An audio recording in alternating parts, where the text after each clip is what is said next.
ഞാനിവിടെ ഒരു വട്ടം വന്നു ഒരുപാട് ആളെ കണ്ടേ. അപ്പം എൻ്റെ തലയിൽ വെച്ച് വേറെ തൊപ്പിയായിരുന്നു. അപ്പോൾ ഒരു മോന് അത് ടച്ച് ചെയ്തപ്പോൾ ഞാൻ ആ മോന് കൊടുത്ത്.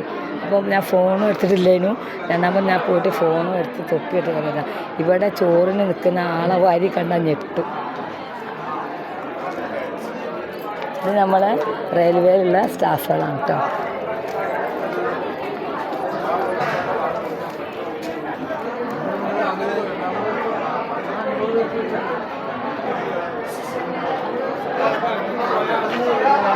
ചേ, ഇത് എത്ര കൊല്ലമായി ഇവിടെ ഇങ്ങനെ കൊടുക്കണ്? എത്ര കൊല്ലമായി ഫുഡ് ഇവിടെ കൊടുക്കണ്? കുറേ കൊല്ലമായി. എന്നാലൊരു കണക്കില്ലേ? എത്ര കൊല്ലമായി?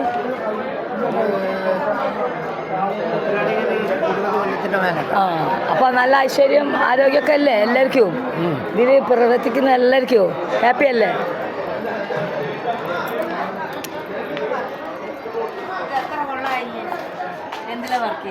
ഞാൻ ചോദിക്കുന്നതിന് മാഡം സമാധാനം പറയാം. ഓക്കെ, എൻ്റെ സംസാരത്തിൽ കുറച്ച് ചേഞ്ച് ഉണ്ട്. ഞാൻ കാലിക്കറ്റാണ്. അപ്പം ഇവിടെ എത്ര വർഷമായി മാമേ? മാമിൻ്റെ പേര് ഒന്നുകൂടി സൗണ്ടിൽ. മല്ലിക. മല്ലിക. ഇവിടെ എത്ര വർഷമായി ഇങ്ങനത്തെ പരിപാടി നടത്തുന്നു? എത്ര വർഷമായി ഇവിടെ വന്നിട്ടോ? ഈ പരിപാടി ഇവിടെ എത്ര വർഷമായി മാമിനെ അറിയുന്നത്? അത് എനിക്കറിയില്ല. ഓക്കെ, മകളല്ലേ? മരുമകളല്ലേ നാട്ടിലെ? ആ, എൻ്റെ പേര് വിജയലക്ഷ്മി. ഞങ്ങൾ താമസിക്കുന്നത് ഇവിടെ തന്നെയാണ്, ഷൊർണൂർ തന്നെയാണ്, ഈ പ്രദേശം തന്നെയാണ്. എത്ര വർഷമായി? വർഷം 63 വർഷമായി ഞാൻ ജനിച്ചിട്ട്. അപ്പോൾ 63 വർഷത്തിന് മുമ്പേ തുടങ്ങിയതാണ് ഈ ഉത്സവം. മേമോ 65 വയസ്സായി. 65 വയസ്സായിട്ട് ഇതന്നെ ഈ കോവിളം തറവാട്. അതെ, ഇതന്നല്ലേ ഇവിടെ ദേവി അങ്ങനത്തെ എന്തെങ്കിലും ഫോട്ടോ ഉണ്ടോ ഉള്ളിൽ? ദേവിയല്ല, ഇവിടെ ഒരു ദൈവമുണ്ട്. ഇത് ഞങ്ങളുടെ തറവാടാണ്. ഈ ദേവി ശാശി നിർത്തി ഞാൻ പറയാണ്, ആ കണ്ട് കാണപ്പെട്ട ജനങ്ങൾ കംപ്ലീറ്റും നമ്മളെ ദേവി അമ്മൻ്റെ ഭക്ഷണം കഴിക്കാൻ വേണ്ടിയിട്ട് വന്നതാണ്.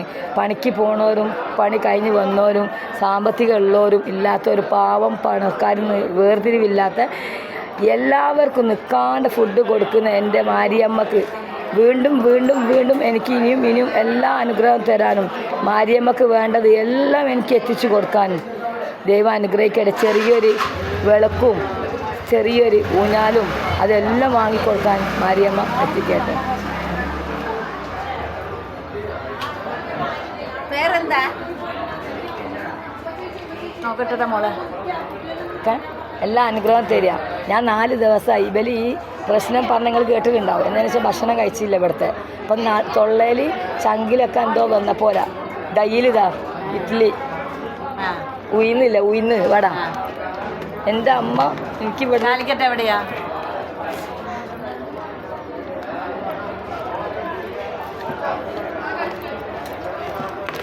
ഇത് 3 ഉയിന്ന് വട എനിക്ക് തിന്നാനാവുന്നില്ല. കാരണം എൻ്റെ അമ്മൻ്റെ ഇവിടെ ഉള്ള പ്രസാദ വെള്ളമല്ലേ, അതാണ് ഞാൻ ഫസ്റ്റ് കുടിക്കൽ, എന്നിട്ടാണ് ഫുഡ് കഴിക്കൽ. ഇന്നെ തടിഞ്ഞ ഏട്ടന് നല്ല ബുദ്ധി കൊടുക്കട്ടെ, അതുപോലെ ഫാമിലിക്ക് നല്ല വർക്ക് നല്ല ആരോഗ്യം ഉണ്ടാവട്ടെ. എനിക്ക് ഫുഡിനെല്ലാവരും എനിക്ക് എൻ്റെ മാരിയമ്മക്ക് പുടവ കൊടുക്കാനും പാൽപ്പായസം കൊടുക്കാനും അതിൽ കൂടിയിട്ട് എന്തൊക്കെ ചെയ്യണം എന്നുള്ളൊരു പ്രതീക്ഷയിൽ കൂടിയിട്ട് വന്നതാണ്. പിന്നെ നിങ്ങളാരും അറിയരുതെന്ന് പറഞ്ഞാൽ നിങ്ങൾ 4 ആളല്ലാണ്ട് ആരോട് പറയരുത്. അവിടെ ഭക്ഷണം ഉണ്ടാക്കുന്ന ചേച്ചിക്ക് ഞാൻ ഗൾഫിലെ 3 സാരി കൊണ്ടുവന്നിട്ടുണ്ട്. അപ്പോൾ അത് ഞാൻ എവിടെ വെക്കണം, എന്ത് ചെയ്യണം, അടുത്ത വീട്ടിൽ വെച്ചാൽ മതി എന്നൊക്കെ. ചോറിൻ്റെ അവിടെ ആകുമ്പോൾ 30 ഒറ്റയ്ക്ക് ഉണ്ടാകുമല്ലോ. അപ്പോൾ ദൈവത്തിനറിയാം ഞാൻ എന്തിനാണ് കയറിയത്. ചോറ് വേണമെങ്കിൽ ഞാൻ യൂട്യൂബറാണ്, എനിക്ക് യൂട്യൂബർക്ക് കയറി തിന്നൂടെ? സൈറ സംസം. സൈറ സംസം. ഓക്കെ, ബായ് പറ.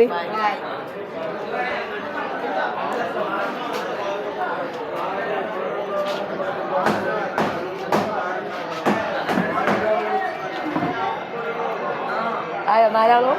ഒന്ന് കൊണ്ട് നോക്കി ആയില്ലേ? Thank U.